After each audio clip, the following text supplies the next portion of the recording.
views and opinions expressed in this program are those of the participants and do not necessarily reflect the views of BronxNet or the program underwriters. And hello and welcome to Open, the one and only show that opens the Bronx and the rest of the world right to you. I'm your host, Darren Hyman. Today we're going to update you on what's happening in and around our borough. Coming up on today's show, we'll give you an update on what's been going on right here in the borough of the Bronx. Plus, the White House has confirmed that Donald Trump played a major role in helping write a statement for his son regarding his meeting with a Russian lawyer. Also, the White House Communications Director resigns and the Senate announces a new FBI director. We'll find out more with our political commentator. After that, we'll hear from the Bedford Housing Community Corporation to discuss housing and green initiatives, along with different ways they go about helping the community. Then we're going to hear about some programs and events taking place at the Bronx Museum of the Arts on the Grand Concourse. You don't want to miss that. And also, we're going to tell you about a program that will help transform bodegas so the residents can have more healthier options when it comes to buying food. And lastly, we'll talk about a petition that's fighting to remove alcohol ads throughout the MTA. All this and much more is heading your way. We encourage you to stay tuned because right now, we're officially open.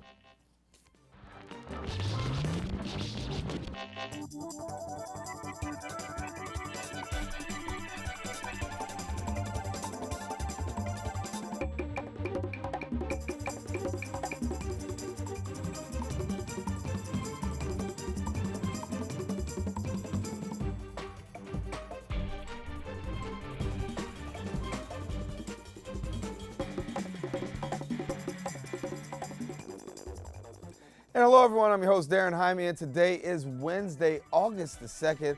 Of course, you're watching Open, a live program that brings the Bronx and New York City straight to your TV set. We want to encourage you to stay connected to us, and you can find out more about us at Twitter at BronxNet TV and Facebook at Open BronxNet Television. Well, lots been going on over the past week, and we're now getting ready to catch you up with some Bronx updates.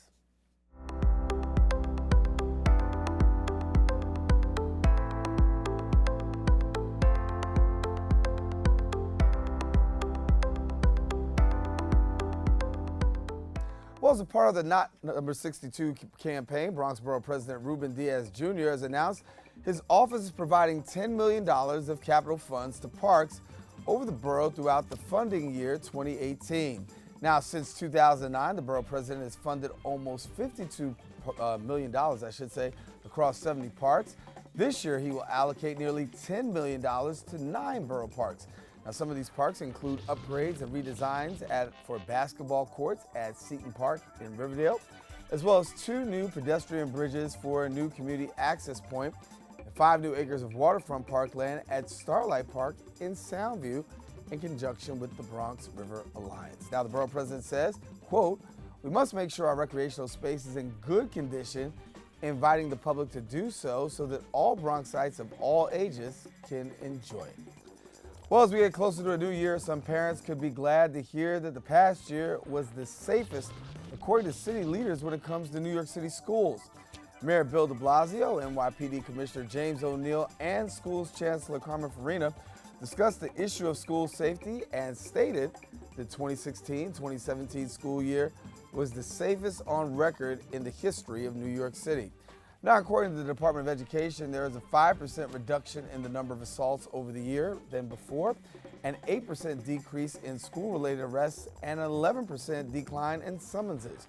The mayor and the chancellor acknowledged that despite the great improvements, there's still need for more improvements in certain schools. Mayor Bill de Blasio says, quote, "If kids are comfortable, they'll feel safe and going to be able to be their best selves. They're going to be able to, quote, learn." Bronx District Attorney's Office, along with the Partnership for the Bronx Defenders and the Office of Court Administration, is holding its 2nd annual Summons Warrant Forgiveness Program. This is for all residents in the borough of the Bronx. The program is set to clear the records for those who have outstanding warrants that can prevent them from getting employment, citizenship, housing, and much more, particularly in the area of minor crimes. Now, there are more than 1.5 million open summons warrants, citywide, and almost 400,000 of them are in the Bronx. Now, last year, 355 warrants were resolved after 500 people attended. The Another Chance event will be held on Saturday, August the 5th from 9 to 4 at the Eastchester Presbyterian Church, located at 3154 Fish Avenue at the corner of East Gun Hill Road in the Baychester section of the Bronx. Well, many residents of the Bronx are very upset after learning that the new building was supposed to be for affordable housing will now be a homeless shelter.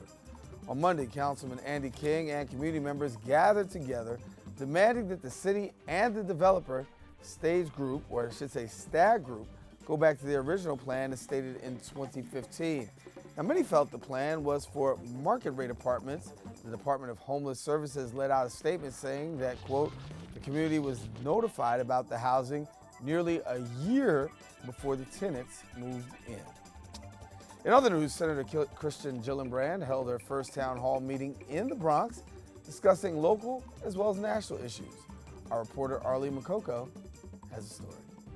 Senator Kirsten Gillibrand held her first New York City town hall meeting right here on the campus of Hostos Community College. Hearing from people who live in the Bronx is really important to me.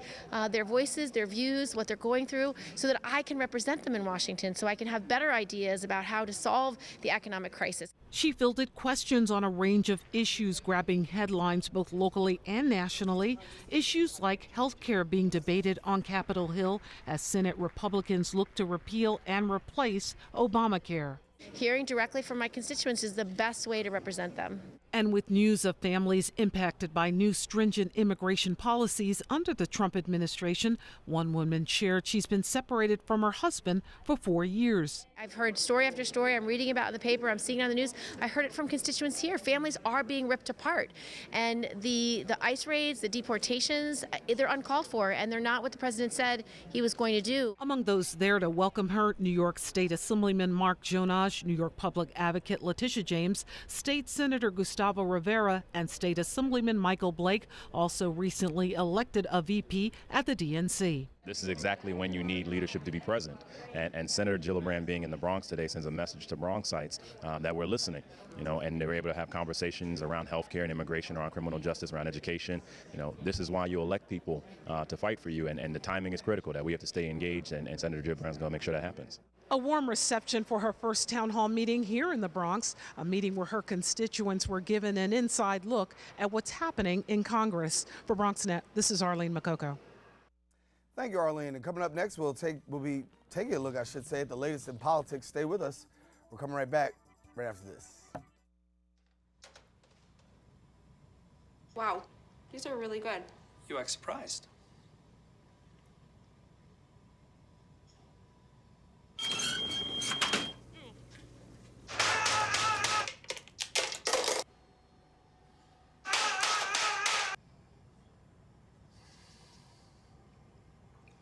Practice makes perfect. You don't have to be perfect to be a perfect parent. There are thousands of teens in foster care who don't need perfection. They need you.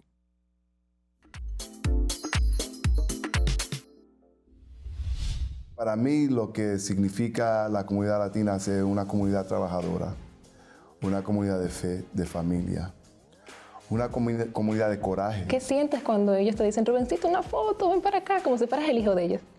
Me siento orgulloso, me siento como si fuera una bendición, me siento humilde, me siento en una forma de que, mira, este es el pueblo donde yo trabajo por ellos. Y tomarse una foto con una persona, eso es lo menos que un sirviente público puede hacer por el pueblo. ¿Qué te digo? Cuando tú siembras, cosechas. Y tiene que ser una buena semilla para que tengas un buen fruto. Y ese es mi fruto, mi familia, mis nietos y toda la gente que alrededor. Ay, no. Lo que uno tiene que hacer es actualmente poner el ojo a dónde es que tú vas y trabajar fuerte. Uno puede estudiar y la persona puede ganarse la vida en un trabajo. Pero uno no tiene que estudiar, uno puede trabajar. fuertemente para lograr lo mismo. Y cuando viene el mes de febrero, tú no sabes lo que siento yo. 21 de enero al 27 de febrero es algo que me llena de un orgullo, la sangre, mi piel, mi pecho se rebosa de orgullo. Well, President Donald Trump is weighing in on a statement that was released after it was stated that his son, Donald Trump Jr., met with Russian lawyers in 2016. Plus, the president removes Anthony Scaramucci as the White House Communications Director after having the job just for a few days. And the Senate announces a new FBI director to replace James Comey. Here to discuss all that and the political issues, including the health care bill, we welcome now the owner of Retrovision Media and political commentator Lee Bynes. And I'll give you credit where credit is due. You said that Anthony Scaramucci would not last on the job, and only less than 10 days. Well, you know what, when I was on the program last week, this was prior to Scaramucci making the statements that he made, but just checking him out in the press conference to announce his arrival, it was pretty obvious that this man didn't have the skills, the temperament, or I don't know, the professionalism to do that job or represent the White House. And surely enough, 24 hours after I made those statements, and I made some rather disparaging remarks about him and his character, he proved me right. You know, this is a person, when I talk about character, this is an individual who, his wife filed for divorce in the 9th month of her pregnancy. This is the type of the individual who didn't even see his son the day he was born and had to tweet congratulations to his estranged other half. And you add these things up in the speed with which this story was going. You pretty didn't have to be a genius to realize that this man wasn't going to last long. Besides that, he was taking up a little bit more oxygen from President Trump than Trump is accustomed to. Let me go here then. Let's move a little bit further because Sure. now Scaramucci's out. Of course, a new communications director is in, and chief of staff. Well, I should say new chief of staff is in. And we'll talk about the communications director later on because we have yet to get who that fill person. that spot. Right. But John Kelly is at this point in the game, and that's pretty much what it is that he's charged with reining in the administration and making sure that he's the point guy that you've got to get through to talk to the president, because there's a lot of information out there that states that Donald Trump is pretty much going to go along with the last person that he spoke to. So if John Kelly can get in there and be a gatekeeper, if you will, that should help somewhat. But then on the other hand, we're talking about Donald Trump. He's 71 years old at this point, and it's pretty doubtful to see that anybody's going to rein him in any way meaningful to make sure that he doesn't 3 o'clock in the morning tweet something that's completely counter to what John Kelly and the administration is trying to accomplish. Let's bring Bronxites up to date with the latest with the health care bill. Of course, there is no passage of the bill. The GOP voting down the latest, but you've said time and time again that this won't happen. Well, you know what, and I've been making that case for the last 6 months that health care as we know it, as we like it to be, universal, single payer, of any shape or form, it's impossible for that to happen.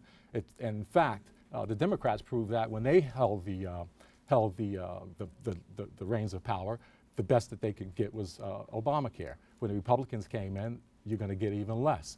The reason why is because it's based on a free market system, and the free market system is one that, well, prices aren't capped in any way, shape, or form. So you can only see things going up. Now, the point I want to get to that's going to affect a lot of people living in the Bronx is that we understand that we know that the Bronx is one of the poorest counties or communities in the United States. Therefore, you extrapolate that out and you figure that there's going to be more people relying on Medicare and Medicaid than any place else. The president, in the next 16 days or less, has to sign a check for $18 billion to continue the subsidies for people who are in the circumstances to continue to receive coverage.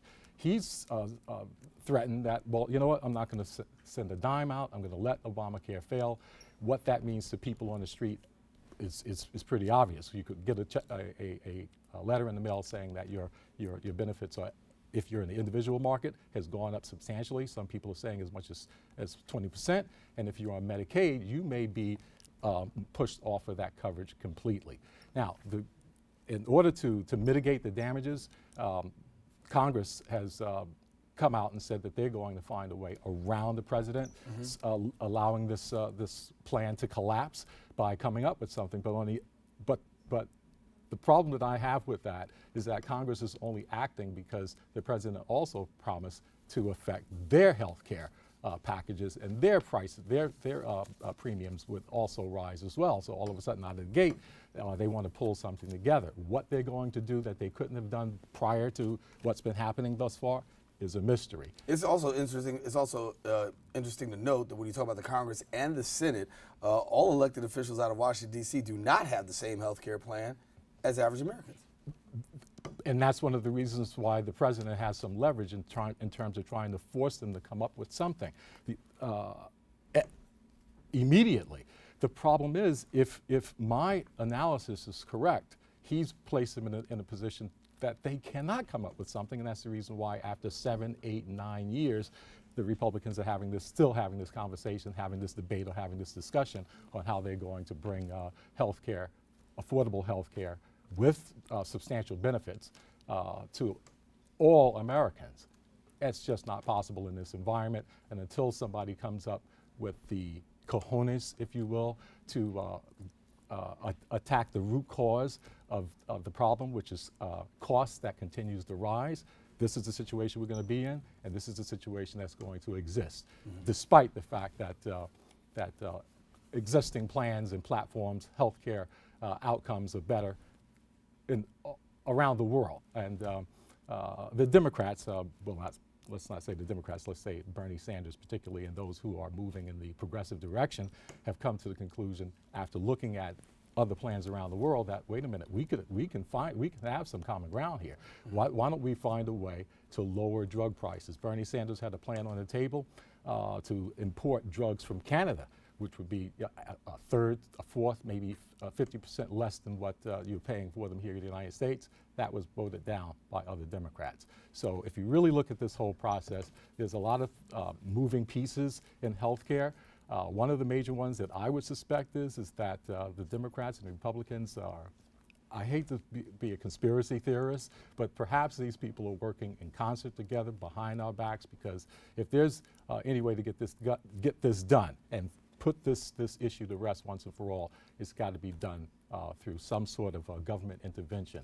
And since most of our politicians at this point are representing two clients, we the people and corporate America, and I'm of the opinion that we the people are taking a backseat in this argument. Okay, I got to switch gears for a second to talk a little bit more about the president. I know he did make some comments out there to a group of police officers. Oh, Friday out on Long Island, the president came and gave a major speech to law enforcement. It caused quite a brouhaha in law enforcement, as well as communities of color, brown people, black people, et cetera. That, one of the remarks that he made is that let's treat these people a little rougher now. Let's get tough on criminals. And one of the incidents that he brought up was when you arrest somebody and you throw them in the paddy wagon. That's an old term. It's called, a police van, if you will. Just throw them in there handcuffed.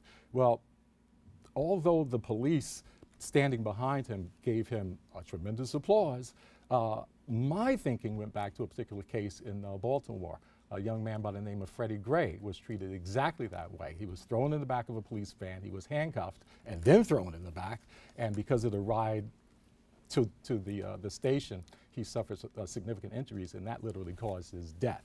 So to which the officers were found not guilty. Well, the officers were found not guilty. 3 of them were found not guilty. 3 weren't even tried because the mayor at the time couldn't develop enough support or sufficient evidence to bring these people to justice. But you had the same situation that occurred with police overreach, I don't want to say brutality, but excessive force. Let's just use that term. That was used out on Staten Island with Eric Garner. Another situation where a guy was choked out on the street. One could say was excessive force. I believe the coroner here in New York City identified his death as a homicide. Again, nothing happened of any significance to the police officer, but that event, the way it was handled, the way it was covered, actually caused the assassination of 2 other police officers later on, with some individual came from Baltimore, as a matter of fact. He was a little screwy, and he killed 2 police officers during that time. That was in 2014. So much to the police and law enforcement's credit, they came out and denounced President Trump for making those statements, because it only made the job of the police harder. It only created a little more animosity in the community. And the last thing that the police need right now is to have people against them even more than they already are. Indeed. Lee Bynes, that's why we bring you here every week and bring us the latest in the political world. Lee, thanks so much. Good to be here. All right, buddy. Take a quick break. We'll have more Open right after this. Stay with us. Come right back.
How can I help my daughter with her reading?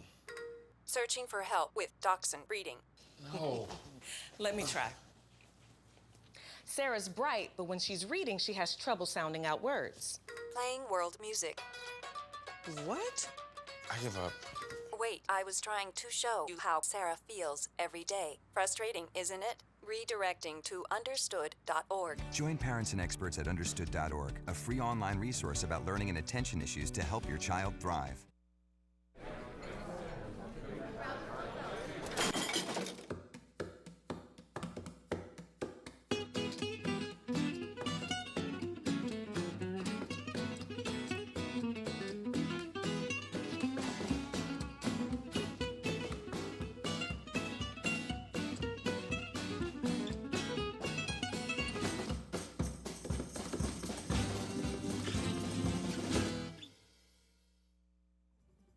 And we are back here on Open. Our next guests are from the Bronx Museum of the Arts and here now to discuss their program and upcoming events. We welcome the Community Engagement Marketing Associate, I should say, Aisha Akhtar, and artist and educator Ivan Velez, and good to have you. Nice to meet you. Thanks. Good to have you. So it's a good time for you guys. Got an exciting event actually happening today as we got flyers running around the studio. Yeah, we have an artist talk tonight at 6 o'clock at the Bronx Museum, which features me and Sabrina Centron, which is one of the artists on La Bunkena. We also have my show happening, and we have Boogie on the Boulevard. Yeah. Before I talk about Boogie on the Boulevard, maybe Ivan can tell us a little more about his exhibition, Bronx Haiku. Yeah, good. Great, sure. Well, it's Bronx Haiku. Basically, I'm a cartoonist. I've been working for about 30 years. I used to work for Marvel and DC Comics. My career goes from all the way from the AIDS crisis to now, to the stuff I'm doing right now. My work features a lot of work, especially creating characters of color, since there was such a deficit beforehand with comic books and stuff like that. And my work has like a real kind of like social event, and I'm a Bronx-born artist, and I've been here forever, and I just hope people come and check out my work at the Bronx Museum. Definitely. So we talk about cartoons, and you talk about creating that new look, if you will. Right. What is it that you want people to take away from your work? Well, I just want to see the humanity behind it, the stories that, and the fact that people of color do count in the history of comics. I mean, one of the new projects I'm doing is a new history of the people of color in America, but using the whole superhero tropes. So I'm trying to use my experience in the mainstream when I was doing like Static Shock and even Powerpuff Girls and Ghost Rider, And I'm trying to like bring that into the work to kind of like share. And most of my work right now is as a teaching artist to try to bring those skills to our community. Very exciting. You can come and check it out tonight and other things happening. And I want to talk about Boogie on the Boulevard. It's our penultimate one this August. It's happening Sunday, August 20th from 12 to noon. And this is when, so for those folks that don't know what Boogie on the Boulevard is, it's when we close the streets from 162nd to 170th Street. So we're closing the Grand Concourse for like a mile-long stretch.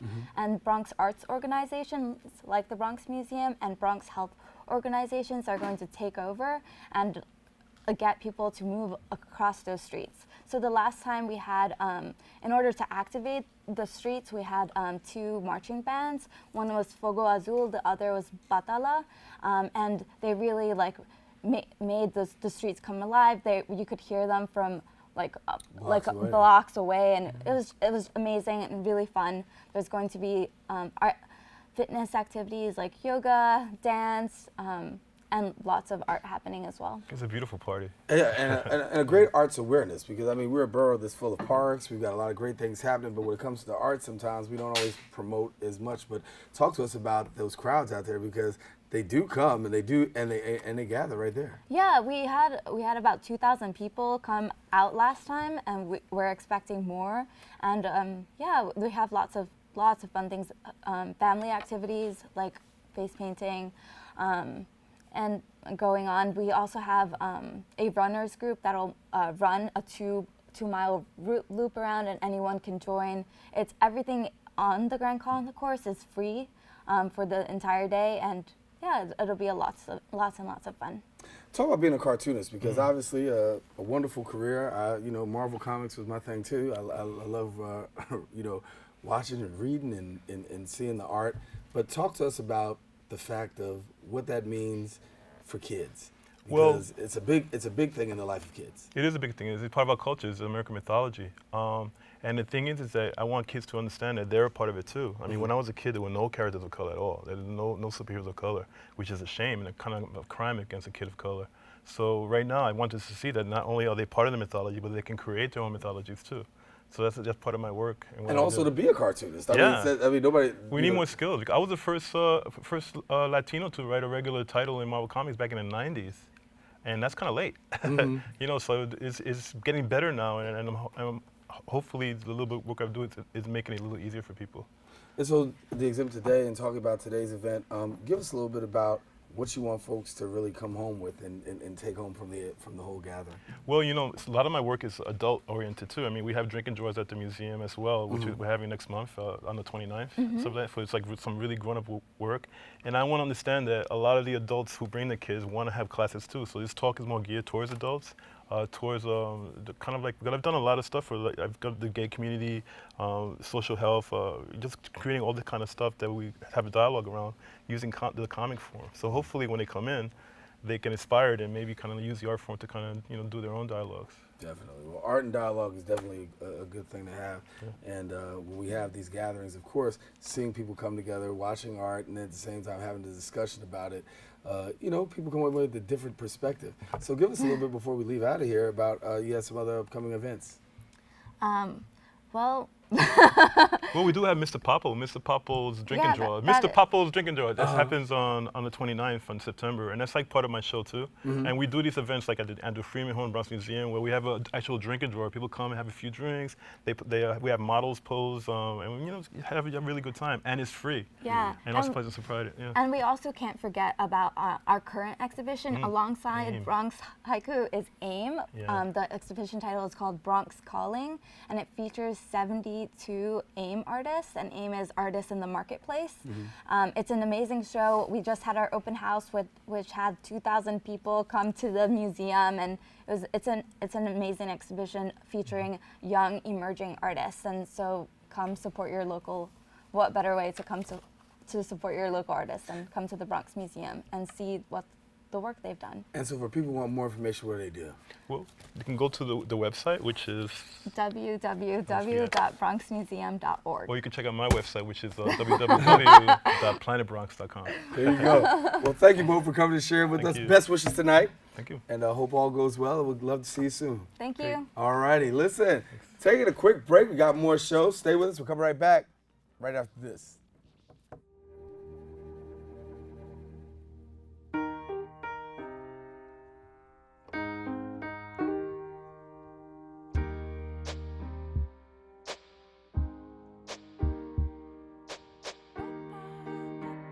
And I can't change, even if I tried, even if I wanted to. My love, my love, my love, she keeps me warm. She keeps me warm. She keeps me warm. She keeps me warm. She keeps me warm. She keeps me warm. We are neighbors and best friends.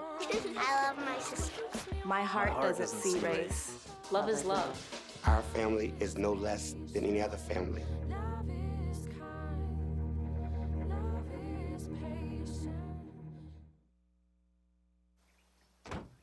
When they test you, stand firm and move only when you hear the seatbelt click that says they're buckled in for the drive. Never give up till they buckle up.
The Fordham Bedford Housing Corporation is about improving Bronx neighborhoods by providing safe and affordable housing. Joining us now on set to talk a little bit more about their housing and green initiatives, we welcome now the Executive Director of the Fordham Bedford Housing, John Garcia. Good to have you. Thank you. But first, my boss will kill me. I'm the Executive Director of Fordham Bedford Community Services. Okay, I'm sorry. So it's okay. John Riley is the Executive Director of Fordham Bedford Housing. Well, we got the correction there. There you Good go. to have you. Thank you. Thank you for having us. Fordham Bedford Housing Corporation was founded in 1980. It was a community-led initiative to prevent the arson and the abandonment that was happening in the South Bronx. Everyone remembers the famous line by Howard Cosell during the 1978 World Series, "The Bronx is burning." So we started in 1980 with one building. Presently, we have over 100 buildings and we house over 3,000 families, so we're very proud of that fact. In 1995, however, the board felt that it was necessary to create a social service agency to provide some of the much needed programming that our community lacked, so they founded Fordham Bedford Community Services. So when we talk about development in the Bronx, obviously a lot is going on. You look around the borough of the Bronx, there's a lot of development, but you guys are actually bridging the gap in a lot of different ways too. Talk about some of the ways that you're actually bridging the gap amidst all this burgeoning development. So first, let me say that we are dedicated to providing, as you said, safe and sound, affordable housing with the emphasis on affordable. We try to rent our apartments to families that are in our neighborhood and are working poor, lower middle class, and we try to stick to the 30% formula. So people, usually we try to keep the rent at 30% of their income, given the different properties that we own. Right now, the Bronx is the poorest urban county in the United States of America. We have most of our buildings in community boards 5, 6, and 7. Community boards 6 and 5, they're the poorest. They're among the poorest community boards in the city. So our there's a serious affordability crisis, not only in New York City, but especially in the Bronx. Right. So what we're doing is we're trying to preserve rent-regulated apartments. We're trying to preserve the existing stock of apartments that are in the system now that people can afford to rent. In addition to doing affordable housing, though, I know you're also trying to stay green, and there's a lot of green initiatives Absolutely. Within there to try to. So recently we've also, in addition to preserving the current housing stock, we've gone into developing our own properties, new buildings, if you would say. So we try to incorporate a lot of green initiatives in our buildings. So Servium Gardens is one of our newest projects, and it's on the grounds of Mount St. Ursula. Mm-hmm. So it's a facility for seniors, and it has a beautiful green roof. So we capture a lot of rainwater there. We reflect a lot of the heat back in, we absorb a lot of the heat, instead of reflecting it back into the atmosphere. We have low VOC paint, bamboo flooring, which bamboo is a renewable source for flooring. So once you cut a bamboo tree, it keeps growing, so you don't have to replant anything. We use special windows that maintain the heat in the winter and maintain the coolness in the summer. So we're trying to, we just installed a new solar hot water heater in one of our buildings. So we've completely providing hot water without using natural gas.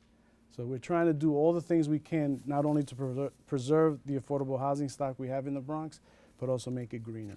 And when we talk about that, I want to talk about open space development. Mm-hmm. And what does that mean, and how are you guys playing a part? So we have, like I said, we have over 100 buildings in the Bronx. Some of the buildings that we have had vacant lots next to it. So we lobbied the city for many years to give us control over the sites, and we developed 2 playgrounds that are open to the community, and we poured our own resources into the playgrounds. We opened them up to the community during the summer, and during the spring we also opened them up to area residents. Some providers who provide daycare in their homes, we invite them to bring their children down into the playgrounds. Some of the buildings, we have a lot of community centers in our buildings, so we open them up to the tenants. That's where Ford and Bedford Community Services also comes in, and we run after-school programming in some of our buildings. We have extensive programming for immigration, ESL classes for adults, and we are very proud of we have young people in the audience today, so we are very proud of a college prep program that we have. So we work with sophomores through seniors in high school, and we prepare them for the college process. And I'm very proud to say that one of our students this year actually, she was a recipient of the Posse Scholarship. So she'll be going to Trinity College free of charge. We've gotten kids into Cornell. We have a kid going into Fordham University. Awesome. And we have a young lady who got into the Sophie Davis Biomedical Program at CUNY. Awesome. So we're very proud of our college access program. And they're right here in the studio audience with us here. We can't That's get a why I shot. mentioned We may get a shot before it's all over. We're glad to have them sharing with us. When you talk about the development, you talk about the fact that you're building these buildings. Talk about the Bronx, because you see 1.4 million people, but when you talk about the amount of years that you've been in service, I know you're seeing an influx of more people. We're seeing more people coming out of Manhattan because we've been talking about the whole gentrification thing, and more people coming out of Manhattan and some of our other boroughs. We're at a crossroads right now. Statistically speaking, the people that are moving into the Bronx are poorer than the people that live in the Bronx. As you said, people are being pushed out of other neighborhoods, and the Bronx has the image as the most affordable neighborhood, most affordable borough, but that's not the case. Most of the people that live in the Bronx are rent burdened. That means they're paying well over 30% of their income towards their housing costs.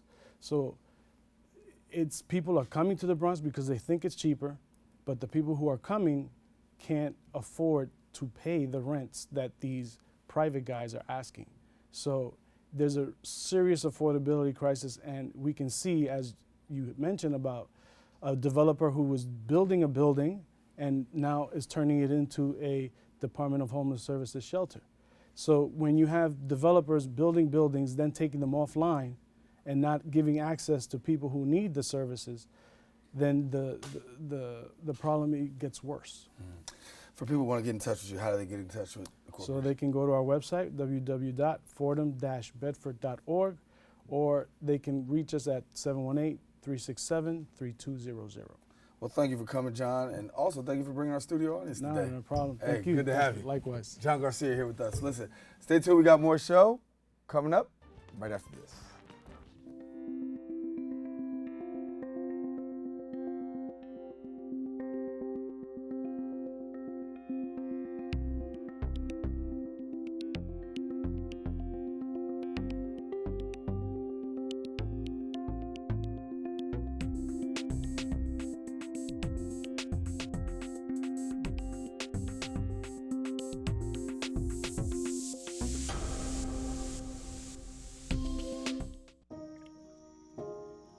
This is the story of a boy who didn't talk for a long time.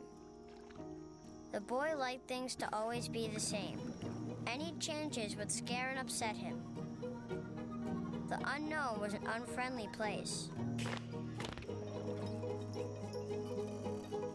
The boy was very sensitive to lights and sounds. So he built secret hiding places where they couldn't get in. The boy didn't like looking people in the eye. He wasn't trying to be mean, it just made him feel uncomfortable. Sometimes he would flap his arms again and again. One day, I found out I have something called autism. My family got me help. Slowly, I found my voice and learned all the ways I could live with it better. Early intervention can make a lifetime of difference. Learn the signs at autismspeaks.org. The Bronx Health Reach Coalition, the Bodega Association, and the Hispanic Information and Telecommunications Network are coming together to lead the Healthy Bodega program. The program is set to change the eating habits of the Bronx community. Here now to tell us more about the program, we welcome the program manager of Bronx Health Reach, Kelly Molson. And Kelly, thank you for joining us. Yes, thank you. So when we talk about bodegas and healthy food, one of the things we always talk about is when you have bodegas, the access to healthy food isn't always there, but this changes things. Yes, we're looking to, right now we're partnering with Goya Foods, and we're working on bringing healthier options into the bodegas. So we're partnering with them to bring the low sodium items through their Better For You line into the bodegas. And so when we talk about healthier options, obviously a lot of people do need healthier options. Here in the borough of the Bronx, we've got a lot of challenges, especially with obesity and asthma and things like that. What are some of the ways we're going to see these healthier options? So it really has to be a partnership between the bodega and the community who is buying the food. So as we're working with the Bodega Association and making sure that they go through a training and helping them see that you can sell healthy foods at an affordable price, we also are working to try and increase the demand from the consumers to buy the healthy food, so that you really need both the supply and the demand together. Right. So when we talk about working and training with the bodegas, what kind of training do they go through? So they go through a training on basically how do you follow all the regulations that the bodegas need to meet so that they don't get fined, and also they learn how you can sell healthy options such as fruits and vegetables and still make a good profit from that. So for example, if you know, something is hitting its prime, they could maybe make a smoothie out of it, or you know, other things, or certain fruits and vegetables are good to store separate from each other so that they don't go bad because of the ethanol that's produced. So, do we find that people are pretty aware of this, or is this like fresh news to them? I think there's a big misconception that it's pretty impossible to get healthy foods that are affordable at the bodegas. I mean, there are a lot of barriers to that, but I think especially if you're making a simple switch from regular sodium options to low sodium options, it's definitely an affordable switch. And so for people who want to have a healthier community, because obviously we want to see a healthier community, you guys are really working on the front side of creating a healthy community. Speak to us a little bit about your goals, your vision for that. So yes, the Bronx is a very diverse community. We have a lot of opportunity, I think, for people to return to the different cultural cuisines that they come from. So for example, with Goya, they're looking to bring in, for example, this red bean salad, which is, you know, very, it's very much part of the Dominican culture, right? So this is an opportunity to bring that back and see how we can switch to more low sodium options, things that are just very natural to the cuisine compared to things that are very high in sodium. It can cause just different diseases like heart disease, such as more cheeses and processed meats that are very high in sodium. And working with the bodegas, are we hearing about any challenges with this program at all? I think it's difficult sometimes to get the bodega owners to come out to trainings because they're very busy. They have the whole business to run. So sometimes it's just a matter of finding the way to bring this information to them. Is it a hard sell for them to be a part of this program? So there is this partnership with the Bodega Association. So I think that is helping to bridge the gap. And they also, we don't want them to see us as coming in as like the police, that we're gonna like come and give them fines. We're really just looking to make the community healthier. And even the president of the Bodega Association recognizes that we want to have healthier communities because they're better for everyone's economics and good for the community as well. And you got at least 20 bodegas on board right now. What's that feeling like, just to have that many? Yeah, it's a good start. I think there's a lot more bodegas that could participate in the program. Well, looking forward to seeing this partnership, and obviously the partnership goes with Goya Foods, and Goya coming in to give some little, well, I should say a healthy additive to the Bronx bodegas. So let's talk about when are we going to see this thing roll out? It's already rolling out. What's the timeline? So yeah, this week we're doing all of the demos with Goya Foods. We have 4 different bodegas, so one each day. It started yesterday, then we have one again today, tomorrow, and Friday. So for people who want more information, what do they do? So we have, I could just say right now, with the A&M Supermarket on 1393 Webster Avenue, we have a demo today.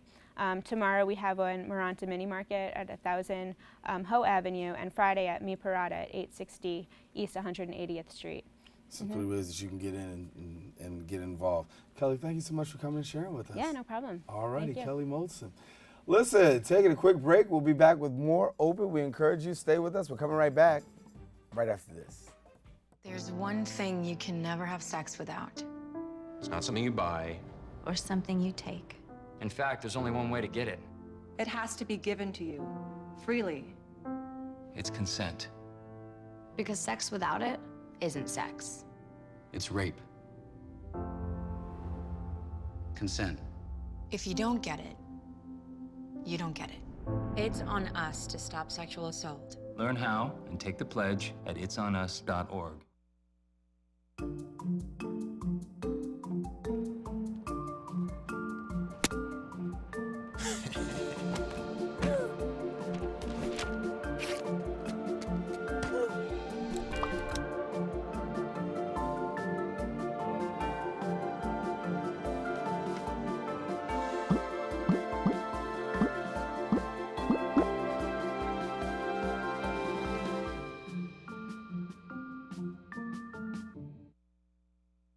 This is the story of a boy who is very sensitive to lights and sounds. So he built secret hiding places where nothing could get in. The boy didn't like looking people in the eye. It made him feel uncomfortable. One day, he found out he had something called autism. His family got him help, and slowly, he learned how to live with it better. Early intervention can make a lifetime of difference. Learn the signs at autismspeaks.org. Behold, the angry giant. Behold, the angry giant. Behold, the angry giant. Behold, the angry giant. It only takes a moment to make a moment. Take time to be a dad today. The Building Alcohol Ad-Free Transit campaign, also known as BAFT, is fighting to remove alcohol ads throughout the MTA. Here to tell us more about the petition is BAFT Representative Kylie Cortez, and we're good to have you here. Thank you. So we talk about alcohol, and BAFT, as we know, Building Alcohol Ad-Free Transit, if people don't know. When we talk about alcohol ads on transit, people see it, they pay attention to it, and you say no way. Yes, because as you said, people see it. It's not only adults who see these alcohol ads, it's also youth who see these alcohol ads. Over 670 youth take the train to get to school. So when you talk about who's seeing the ads, it's school kids who are seeing the ads. And when we talk about underage drinking, and if we're trying to stop underage drinking, they're seeing these ads and they're out in the open, and it's targeted towards young people so that they could purchase those alcohol or whatever they're advertising. So you're really standing up on behalf of the rights for young people, saying, listen, that they should not be targeted with this kind of publicity. Yes. If you look at statistics, over 7,000 ER visits are due to underage drinking. And besides just those ER visits, underage drinking is a problem across New York City, especially inner city boroughs such as the Bronx. And it affects the kids who are mostly minorities, who come from poverty-stricken places or who are people of color. And it just adds on to their already chaotic lifestyle that they have to live in those type of boroughs, in those type of lifestyles. So in your ideal sense, what you'd like to see is transit, but no alcohol on subways and buses, no alcohol ads and of the like. So you've got this effort going. So talk to us about the effort and where you are today.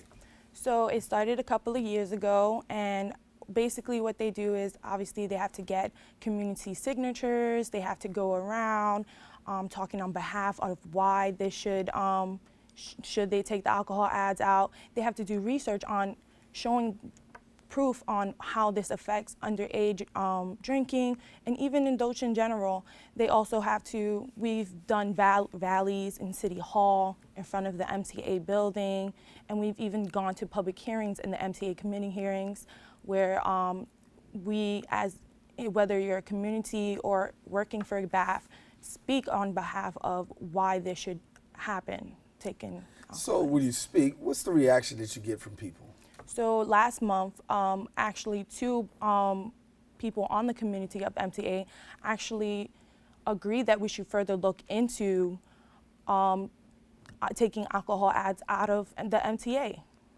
And are you optimistic that this will happen? Because it's a really uphill battle.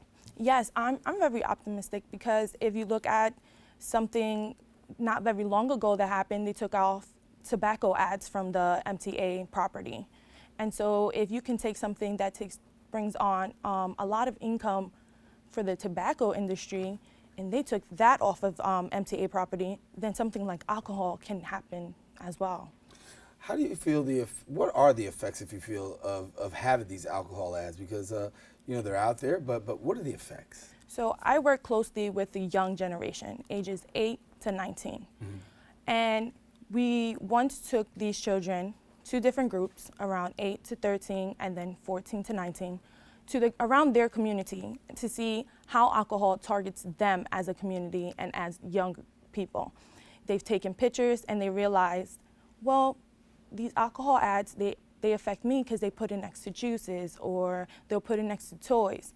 And it's the same thing with alcohol ads on MTA property. They'll put it next to a Minion trailer poster, or they'll say you have to walk like a Yankee so that to be a Yankee. And these kids are very aware of their surroundings, so therefore they know what's going on. And that's how we can bring them to be aware of how alcohol is not only bad for them, but how they are targeted as a community. So when you speak to young people, are they receptive of this dialogue? Yes, especially the young ones, the 8-year-olds, they'll be like, Miss, I was in Rite Aid, or I was on the train and I saw this liquor and it was right next to this movie I want, and why would they do that why would they do that to us? Mm-hmm.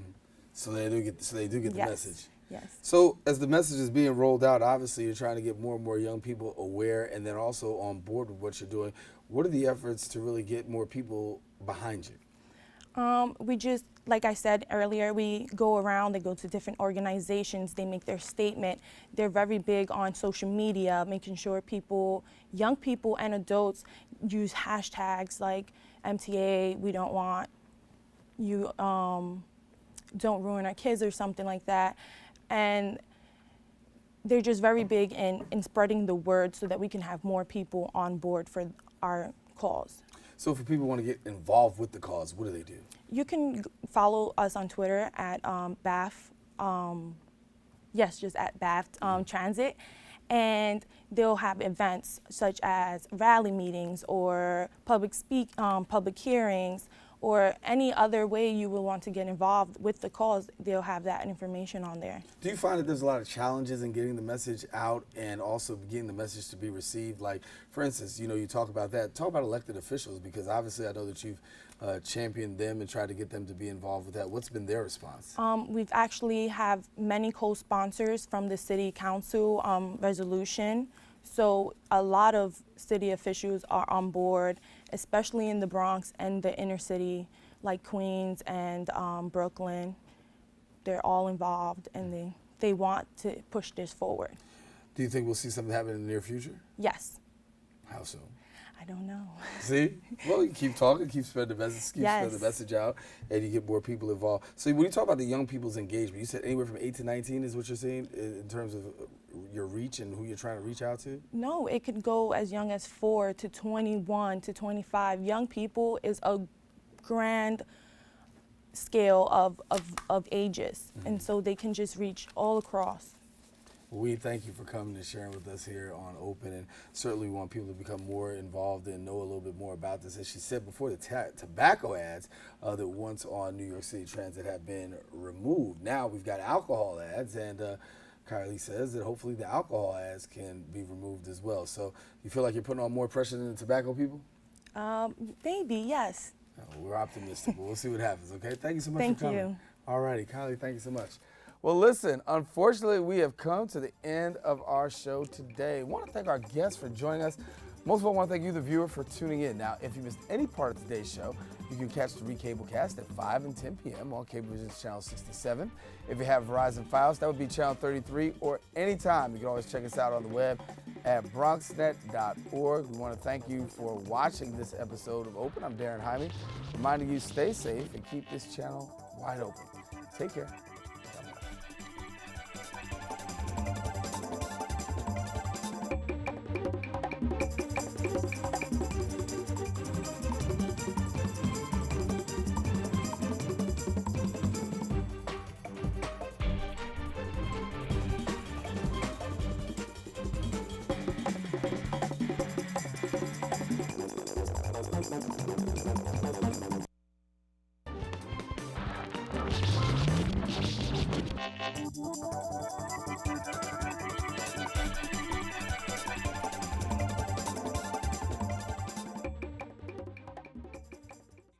Look, it's those guys.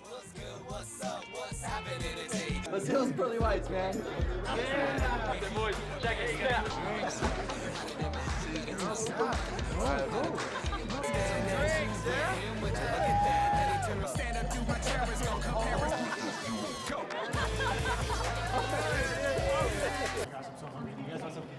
Ooh, cute.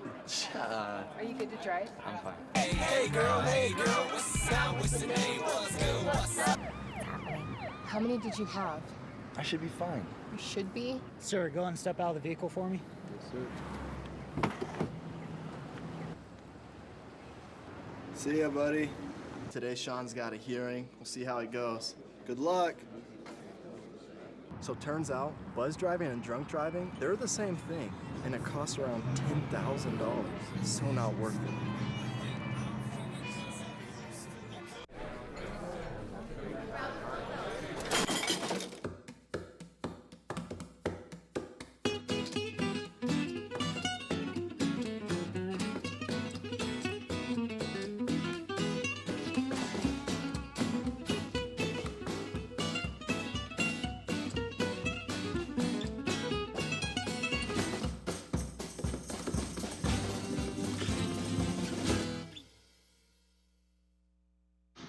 Most party fouls are pretty dumb.